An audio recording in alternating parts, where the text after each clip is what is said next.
तो 16वीं विधानसभा का दूसरा सत्र आज से सुबह 11 बजे से शुरू होगा। विधानसभा की कार्यवाही जो है वो 11 बजे से शुरू हो जाएगी। लेकिन क्या कुछ आज खास रहेगा पहले दिन, ये आप तक पहुंचाते हैं जानकारी। दरअसल सबसे पहले विधानसभा अध्यक्ष वासुदेव देवनानी शपथ दिलवाएंगे। बागीदोरा उपचुनाव में जीते जय कृष्णा पटेल को शपथ दिलाई जाएगी। इसके बाद प्रमुख सचिव विधानसभा राज्यपाल से अनुमति मिले 3 विधेयकों की सदन में जानकारी देंगे। मुख्य सचेतक जोगेश्वर गर्ग कार्य सलाहकार समिति का तीसरा प्रतिवेदन सदन में रखेंगे। सदन में 12 विभूतियों के निधन पर शोकाभिव्यक्ति की जाएगी। दरअसल सदन में पूर्व राज्यपाल कमला बेनीवाल, महाराष्ट्र के पूर्व मुख्यमंत्री मनोहर जोशी, पूर्व मुख्य सचेतक महावीर जैन को श्रद्धांजलि दी जाएगी। इसके अलावा हाल ही में दिवंगत 8 पूर्व विधायकों को श्रद्धांजलि दी जाएगी। इसके बाद सदन की बैठक 4 जुलाई तक के लिए स्थगित कर दी जाएगी। गुरुवार को सुबह 11 बजे से पूरे दिन सदन की कार्यवाही चलेगी। 5 से 9 जुलाई तक विधानसभा की बैठक नहीं होगी, क्योंकि 10 जुलाई को वित्त मंत्री के तौर पर दिया कुमारी पेश करेंगी अपना पहला बजट। बेहद अहम दिन, बेहद खास दिन, इंतजार उस दिन का जब वित्त मंत्री के तौर पर उप मुख्यमंत्री दिया कुमारी अपना पहला बजट पेश करेंगे। 16वीं विधानसभा का दूसरा सत्र आज क्या कुछ रहेगा वो भी हम आपको जानकारी दे रहे हैं। 1 घंटे के बाद 11 बजे कार्यवाही शुरू हो जाएगी। अब धीरे धीरे सत्र की शुरुआत में आए और मेरे जैसे व्यक्ति से वार्ता आपने शुरू किया, आपको बहुत बहुत साधुवाद, धन्यवाद। देखिए, इस विधानसभा के कार्यकाल का ये दूसरा सदन है, दूसरा सत्र है और ये सत्र बजट सत्र भी होगा। निश्चित रूप से माननीय मुख्यमंत्री जी ने तब से पदभार ग्रहण किया है, तब से लेकर आज दिनांक तक आप देखेंगे तो राजस्थान के जनता के प्रति जवाबदेह होकर राजस्थान की जनता के सर्वांगीण विकास के सपने को साकार करने के लिए उन्होंने बहुत बड़े ऐतिहासिक फैसले लिए। ERCP की योजना को लेकर के पिछली सरकार के दौरान जिस तरह से राजनीति हुई, माननीय मुख्यमंत्री जी ने एक झटके में जाकर मध्य प्रदेश के मुख्यमंत्री जी को साथ लेकर आदरणीय नरेंद्र मोदी जी की प्रेरणा से उसको MOU किया और MOU नहीं किया, उसका जल्दी ही शिलान्यास होने वाला है। देश के यशस्वी प्रधानमंत्री की प्रेरणा हमेशा उनको बल प्रदान करती है। उन्होंने गरीबों के लिए जिस तरह से न्याय करने का काम किया, समर्थन मूल्य गेहूं का 125 रुपये बढ़ाकर 2400 रुपये करने का काम किया। उन्होंने 450 रुपये में सिलेंडर देने की बात कही, जो मिलना शुरू हो गया। माननीय मुख्यमंत्री जी ने डीजल पेट्रोल के दामों में कमी कर दी। गोपाल कार्ड बना करके किसान को 1 लाख रुपए तक का, जो गोपालक हैं उनको बिना ब्याज के ऋण देने की बात कर दी। माननीय मुख्यमंत्री जी ने किसान सम्मान निधि में 2000 रुपये बढ़ा करके बहुत बड़ा तोहफा हमारे किसानों को दिया। बेरोजगार युवा जो आंदोलन करते थे, नकल माफिया नकल करा करके लोगों को मौका देने का काम करता है। नकल माफिया पर SIT का गठन करके कार्रवाई करके सैकड़ों से ज़्यादा लोगों को सलाखों के पीछे पहुंचा करके उसमें आगे बढ़ने का काम किया है। अपराध मुक्त राजस्थान हो, इस परिकल्पना के साथ आदरणीय मुख्यमंत्री जी काम कर रहे हैं। साइबर ठगी करने वाले लोग जिस तरह से यहाँ आतंक मचा रखा था, राजस्थान में पिछली सरकार के दौरान उनको खुली छूट थी। साइबर ठगी पर लगाम लगा करके जो 18% हमारे डीग जिले में हुआ करता था, वो 7% में आ गया और उसको जीरो पर ले जाने का काम कर रहे हैं। अवैध तरीके से जिन्होंने संपत्तियां अर्जित की हैं उनके खिलाफ बुलडोजर काम कर रहा है, पीला पंजा काम कर रहा है। संगठित अपराध करने वाले लोगों के खिलाफ पीला पंजा काम कर रहा है। जो अवैध काम करने वाले लोग हैं उनके खिलाफ सरकार सख्त है और राजस्थान की पुलिस का भी मनोबल बढ़ा है, अपराधियों के खिलाफ सख्त होकर के काम कर रही है। निश्चित रूप से आदरणीय भजनलाल शर्मा जी, हमारी जो दीनदयाल उपाध्याय जी की सोच है, अंतिम पंक्ति में बैठे व्यक्ति को समृद्ध करके उसको राष्ट्र की मुख्यधारा में जोड़ने का काम कर रहा है, उसी आधार पर काम कर रहे हैं। और हम ये वायदा करते हैं राजस्थान को विकास की दृष्टि से नंबर 1 लाकर 2047 में जब भारत विकसित देशों की श्रेणी में आएगा तो राजस्थान की उसमें अहम भूमिका होगी। करेंगे मजबूत विपक्ष का, और सरकार बहुत अच्छा काम करने वाली है। विपक्ष की बोलती अपना बंद होने वाली है। पानी बिजली पर सरकार को घेरने की पूरी तैयारी है। बिजली गुल रही इस बार पूरी गर्मियों में। बिजली के गुल रहने के जो सारे कारण हैं हम उसका जवाब देंगे विधानसभा में, यदि वो प्रश्न उठाएंगे तो। बिजली इसलिए गुल रही है कि पिछले इनके 5 साल के कार्यकाल में बिजली उत्पादन का कार्य बहुत बुरी तरह से प्रभावित हुआ। बहुत सारी यूनिट्स हमारी बंद पड़ी थी, एक एक करके हमने सबको चालू किया है। अब ईश्वर की कृपा से सब चालू हो गई है, अब बिजली की कोई कमी नहीं रहेगी। लेकिन वो जो नुकसान हुआ वो उनके कारण हुआ है, जिसकी अब भरपाई हमको करनी पड़ी। ऑल पार्टी मीटिंग में आपने कोशिश की है कि विपक्ष सहयोग करे सरकार को? हाँ, एक कोशिश शुरू की है, राजस्थान में कभी नहीं होता था, नवाचार हमने किया है और उसको मैं समझता हूँ कि अच्छा रेस्पॉन्स मिलना चाहिए। क्या लंच ब्रेक भी होगा विधानसभा में? वो एक नवाचार और करने के सोची है अध्यक्ष महोदय ने, तो देखो आज से लागू होता है, कब से होता, आज तो खैर नहीं होगा, कब से होता है। किस किस तरह से इस बार नयापन दिखेगा विधानसभा में? बहुत सारी बातें करने की कोशिश कर रहे हैं अध्यक्ष महोदय, कितना कर पाएंगे समय बताएगा। पर्ची की सरकार बताते हैं विपक्ष वाले बदन लाल जी को, कैसे जवाब देंगे आप? पर्ची कांग्रेस राज में बंद हुई थी, हम वापस चालू कर रहे हैं। चालू भी हमारे समय मुझे बाबड़ा जी ने शुरू की थी, फिर कैलाश जी ने भी उसको चलाया, अब इन्होंने बंद कर दी थी जोशी साहब ने, वो वापस देवनानी जी शुरू कर रहे हैं। इसलिए पर्ची वाली सरकार अब अच्छे चलेगी। अच्छी चल रही है। Thank you.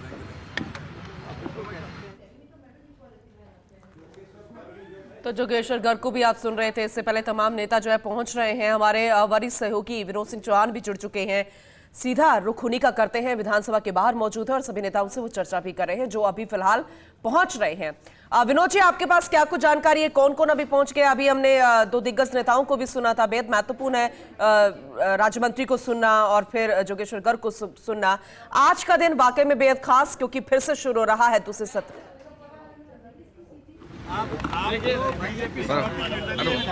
कैसे सरकार को सहयोग करोगे इस बार? सरकार को समर्थन दिया है और भारतीय जनता पार्टी की सरकार को समर्थन देने के कारण जो एरिया में डेवलपमेंट है, विकास है, उस सब को लेकर हम सरकार के साथ लगे हैं और इसी कारण सरकार का जितना भी डेवलपमेंट का काम है हमारे एरिया में हो, जिले में हो, वो करवाएंगे। लगता क्या है विपक्ष तो बहुत आक्रामक है, तो आप सरकार को साथ देंगे? विपक्ष का काम करेगा, सरकार का काम करेगी और सरकार आने वाले दिनों में लोकसभा के चुनाव होने के कारण आचार संहिता के कारण काम नहीं कर पाई, पर आने वाले दिनों में लगता है बहुत अच्छा काम करेगी।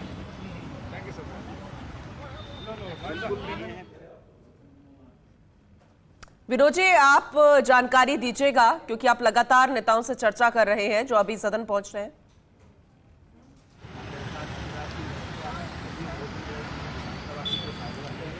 जी बिल्कुल, देखिए जोगेश्वर गर्ग ने साफ तौर पर कहा है कि पर्ची सिस्टम फिर से शुरू किया गया है। पर्ची वाली सरकार अब चली गई है जो पर्ची बंद कर चुकी थी, लेकिन अब पर्ची सिस्टम वापस से शुरू किया जाएगा ताकि हर विधायक को अपनी बात रखने का मौका मिल सके। विधानसभा का दूसरा सत्र 11 बजे शुरू हो जाएगा। देखिए बड़ी बात यह है कि 2 चरणों में सत्र रहेगा। पहला जो चरण है वो आज और कल यानी 3 और 4 तारीख को होगा, 11 बजे कार्रवाई शुरू हो जाएगी। दूसरा सत्र होगा, दूसरा जो चरण होगा वो होगा 10 तारीख को, जब उप मुख्यमंत्री और वित्त मंत्री दिया कुमारी बजट पेश करेंगी। और देखिए बड़ी बात यह है कि आज शोकाभिव्यक्ति होगी, उसके बाद बागीदोरा उपचुनाव में जीते जयकृष्ण पटेल शपथ लेंगे और करीब 1 से 1.5 घंटे की कार्रवाई आज चलेगी। कल सदन चलेगा पूरा 11 बजे, कल प्रश्नकाल के साथ कार्रवाई शुरू होगी। 2 दिन का पहला चरण रहेगा, दूसरे चरण में 10 तारीख से फिर जब बजट पेश होगा उसके बाद बजट भाषण होगा, उसके बाद कटमोशन होगा। देखिए करीब करीब इस महीने, पूरे महीने विधानसभा सत्र, ये जो दूसरा सत्र है चलेगा। और अभी जवाहर सिंह बेडम ने भी साफ तौर पर कहा कि सरकार ने बहुत कुछ दिया है, विपक्ष मजबूत है। देखिए जितने भी मंत्री या विधायक अंदर जा रहे हैं उनका साफ तौर पर कहना है कि विपक्ष मजबूत है। उन्होंने माना है कि बिजली, पानी और अपराध के मुद्दे पर सरकार को घेरेंगे, लेकिन जिस तरीके से जोगेश्वर गर्ग ने कहा कि विपक्ष मजबूत होगा तभी अंदर बैठने का मजा आएगा, तभी सारी चीज़ें खुलकर सामने आएगी और हम विपक्ष से लड़ने को भी तैयार हैं और तमाम चीज़ों पर बातचीत करने को तैयार हैं, तमाम चीज़ों के जवाब देने को तैयार हैं। और अब 11 बजे जैसे ही कार्रवाई शुरू होगी तो देखिए सबसे पहले शोकाभिव्यक्ति होगी। पहले सत्र के जो विधेयक प्रतिवेदन थे वो रखे जाएंगे और देखिए बीएसई का प्रतिवेदन भी जोगेश्वर गर्ग रखेंगे और 8 दिवंगतों को शोकाभिव्यक्ति दी जाएगी। तमाम कार्रवाई 1 से 1.5 से आपसे लगातार जानकारी हम ले रहे हैं। विनोद जी, आप बने रहिएगा क्योंकि हर एक अपडेट हम दर्शकों तक पहुंचा रहे हैं, बेहद महत्वपूर्ण। ये दूसरा सत्र है, आज पहला दिन है। वरिष्ठ सहयोगी ऐश्वर्या प्रधान भी हमारे साथ जुड़ चुके हैं। ऐश्वर्या, आपके पास क्या कुछ जानकारी है? क्योंकि हर किसी की नजर, हालांकि आज पहला दिन बेहद महत्वपूर्ण हो जाता है जब वो मीडिया से रूबरू होते हैं, आगे की रूपरेखा तय हो जाती है और ये बजट के लिहाज से पहला दिन भी बेहद महत्वपूर्ण। जो सर्वदलीय बैठक हुई थी, नवाचारों का उल्लेख किया गया था, इसलिए आपसे डिटेल में समझना चाहेंगे।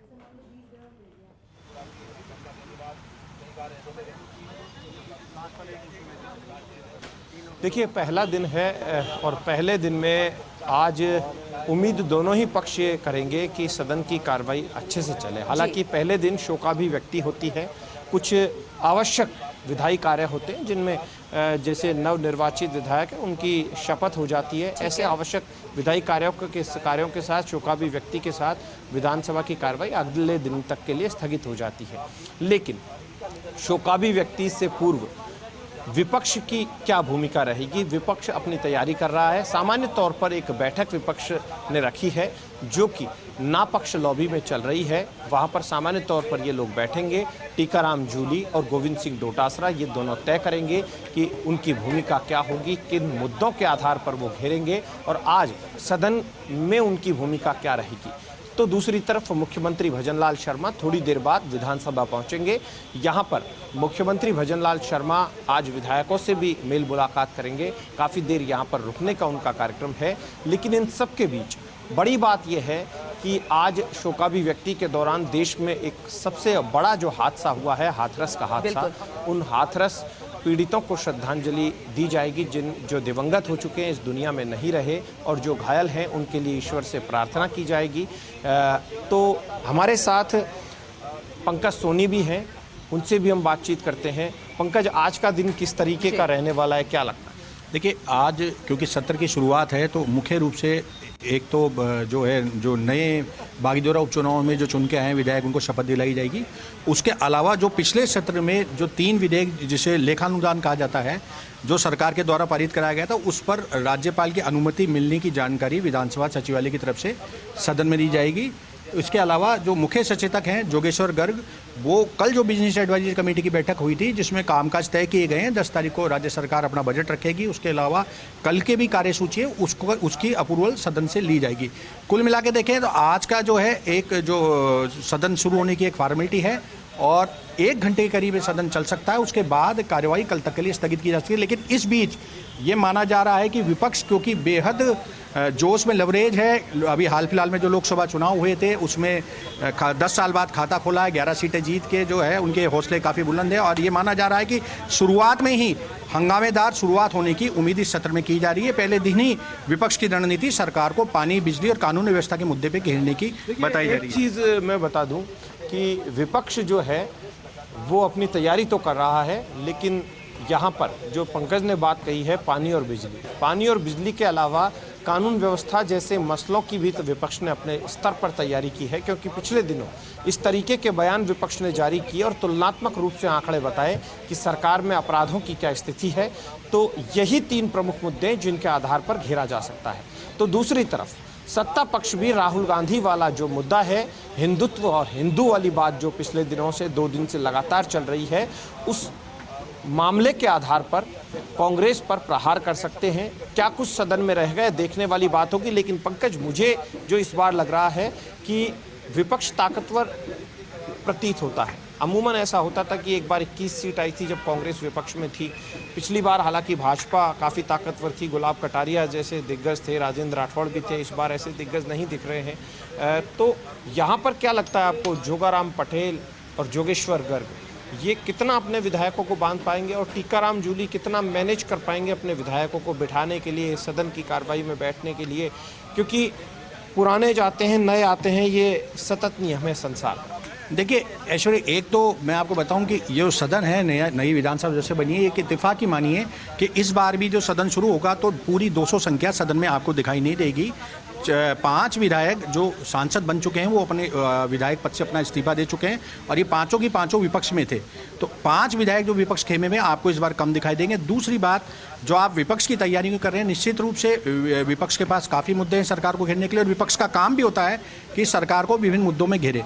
लेकिन कल जो मुख्यमंत्री निवास पे विधायक दल की बैठक हुई है तो उसमें भी सत्ता पक्ष ने अपने फ्लोर मैनेजमेंट जिसे कहते हैं उसको लेकर काफ़ी अच्छी तैयारी करी है और जहां तक संभावना दिख रही है जो सत्ता पक्ष का फ्लोर मैनेजमेंट है उस पंकज, मैं एक जानकारी और दे दूं कि मुख्यमंत्री ने कल जब विधायकों से बातचीत की तो मुख्यमंत्री ने उनसे प्रमुख जो मुद्दे थे, प्रमुख समस्याएं थी, वो तो पूछने के साथ ऐसी बातें पूछी कि जो व्यापक रूप से क्षेत्र पर प्रभाव डाल सकती हो, बजट में उनका समावेशन किया जा सकता हो। तो सभी विधायक आज शाम तक मुख्यमंत्री तक जानकारी पहुंचा देंगे, बताएंगे कि उनके क्षेत्र को क्या कुछ दिया जाना है, क्योंकि छोटी छोटी समस्याएं कई होती हैं तो उनके निराकरण तो सरकारी स्तर पर स्वाभाविक रूप से हो जाते हैं, लेकिन कई व्यापक समस्याएं होती हैं, उन व्यापक समस्याओं का निराकरण भी व्यापक स्तर पर ही होता है। कई समस्याएं ऐसी होती है कि हर एक विधानसभा क्षेत्र में कमोबेश हर जगह दिख जाती है, तो उनके निराकरण भी हो, इस तरीके की चीज़ें भी देखी जा सकती है। लेकिन एक चीज़ तय मानकर चलिएगा कि आज का जो दिन है, आज के दिन में यदि सामान्य तौर पर कार्रवाई चली, हंगामा नहीं हुआ, तो शुरुआत अच्छी मानी जाएगी। इसके प्रयास भी वासुदेव देवनानी ने किए हैं। उन्होंने सर्वदलीय बैठक भी बुलाई। सर्वदलीय बैठक में उनके यही प्रयास थे कि सभी दल मिलकर सदन को चलाएं। वासुदेव देवनानी इस बार कई प्रयोग भी कर रहे हैं, क्या कहेंगे पंकज, क्योंकि सीपी जोशी की एक अपनी अलग पहचान बनी इस विधानसभा में अध्यक्ष के तौर पर, ऐसे ही वासुदेव देवनानी के पास आपका अक्सर जाना रहता है, आपका उनसे संवाद बहुत अच्छा रहता है, क्या इस बार वासुदेव देवनानी में लगा? देखिए, स्पीकर वासुदेव देवनानी ने इस बार जो सत्र में कई तरह के नवाचार करे हैं। एक जो अहम कल जो आपको भी जानकारी आई होगी, एक संसद की तर्ज पर भोजन अवकाश वाली बात को जो सभी दलों ने स्वीकृति दी है। हालांकि आज से वो शुरू नहीं हो पाएगा, क्योंकि आज की जो कार्रवाई है मात्र 1 घंटे की। कल से भोजन अवकाश जो 1 से 2 बजे तक का है, वो उसकी स्वीकृति सभी दलों ने दी है। ये स्पीकर की पहल पे हुआ है, वासुदेव देवनानी की पहल पे हुआ है।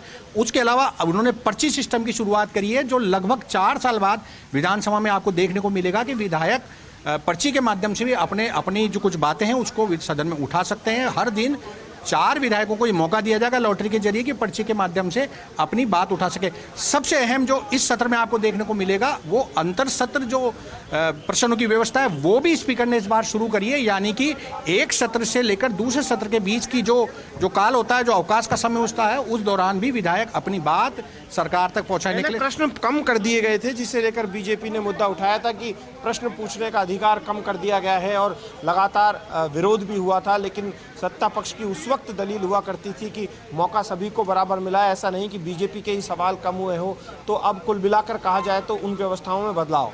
देखिए, पिछले 3 साल का जो 15वीं विधानसभा का जो हम कार्यकाल की बात करें, तो एक बहुत ही जो ये मान लीजिए कि जो लोकतंत्र के हिसाब से या विधानसभा की परंपरा के हिसाब से ठीक नहीं थी, वो बात हुई कि पूरे साल सत्र का सत्रावसन नहीं किया जाता था।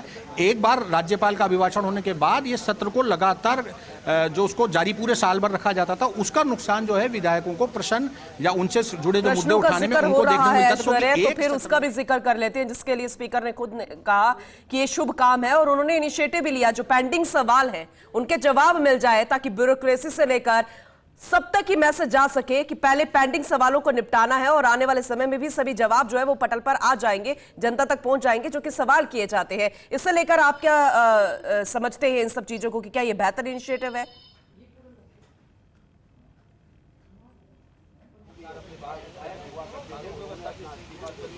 देखिए पूनम, ये विधानसभा में कोई भी विधानसभा अध्यक्ष जब आते हैं तो उनका प्रयास होता है कि वो एक नज़ीर बने और उनकी पहचान बने कि विधानसभा अध्यक्ष ने कोई अच्छी परंपरा शुरू की थी।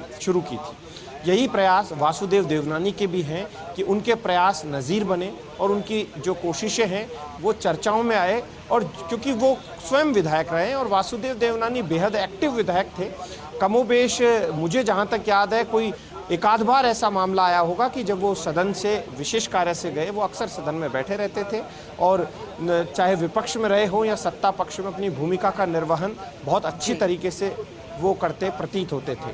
तो ऐसे में वासुदेव देवनानी की यही कोशिश होगी कि विधायकों को उनका जो अधिकार है वो अधिकार पूरा मिले, जो उन्हें दायित्व हैं वो दायित्व का निर्वहन करते हैं, लेकिन जो उनके अधिकार हैं विशेष रूप से जो विधानसभा ने उन्हें दिए हैं नियम कानून प्रक्रियाओं के लिहाज से, तो नियम प्रक्रियाओं के लिहाज से उस अधिकार का सही प्रयोग करें और साथ में ही विधायकों को तकलीफ भी ना आए और विधायकों के कुछ आगंतुक आते हैं उन्हें भी तकलीफ ना आए। और मीडिया का भी इस बार उन्होंने विशेष ध्यान रखा है।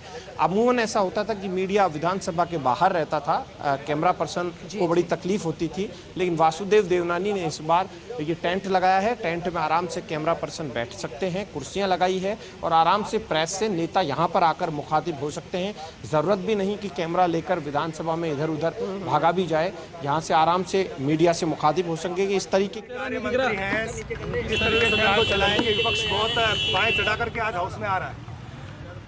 विपक्ष को मैं निवेदन करूंगा, विकास के मुद्दों पर विधानसभा में सार्थक बहस पर और विधानसभा का परंपराओं को हम सब कायम रखें, इसके लिए बाएं चढ़ा के आवे और किसी के लिए बाएं चढ़ाने की आवश्यकता नहीं है।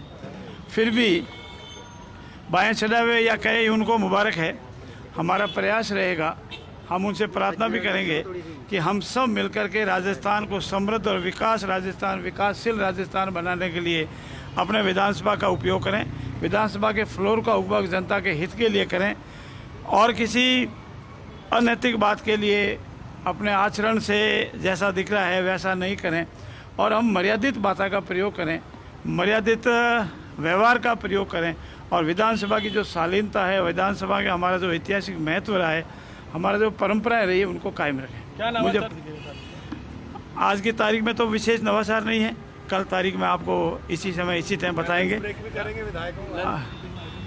ऐसा तय हुआ है कि हम कुछ नवाचार करते हैं। जैसे पिछली बार हमने नवाचार किया है कि ऑल पार्टी मीटिंग पहले नहीं होती थी, सर्वदलीय बैठक, हमने सर्वदलीय बैठक की। अनेक विधायकों की मांग थी कि एक लंच ब्रेक दिया जाए ताकि वो भोजनावकाश के दौरान अपना भोजन है जो व्यवस्था कर सके और भोजनावकाश की भी व्यवस्था की गई है। 1 बजे के आसपास, 12 बजे से 1 बजे के आसपास भोजन की व्यवस्था भी की गई है और फाइनली अभी माननीय स्पीकर महोदय इस पर अपना निर्णय देंगे और 1 बजे 1 घंटे का लंच ब्रेक होने की संभावना है। धन्यवाद। क्या कहा है मुख्यमंत्री जी ने और आप लोगों ने? हम सब विधायक दल के एक परिवार के सदस्य हैं। आदरणीय यशस्वी मुख्यमंत्री जी हमारे परिवार के मुखिया हैं, हमारे संगठन के परिवार के मुखिया पे आए थे और सब ने एक राय से यही कहा है कि विधानसभा के फ्लोर का उपयोग राजस्थान को समृद्ध और विकसित राजस्थान बनाने के लिए करें। प्रतिपक्ष के साथियों से भी अपेक्षा की गई है कि वो कोई भी राजस्थान के विकास के मुद्दे रखें, हम उनका सरकार उनका बराबर जवाब देगी और कोशिश करेंगे कि उनके द्वारा रखे गए सभी मुद्दों का बराबर सकारात्मक और तुलनात्मक और तथ्यों के साथ जवाब देंगे। धन्यवाद।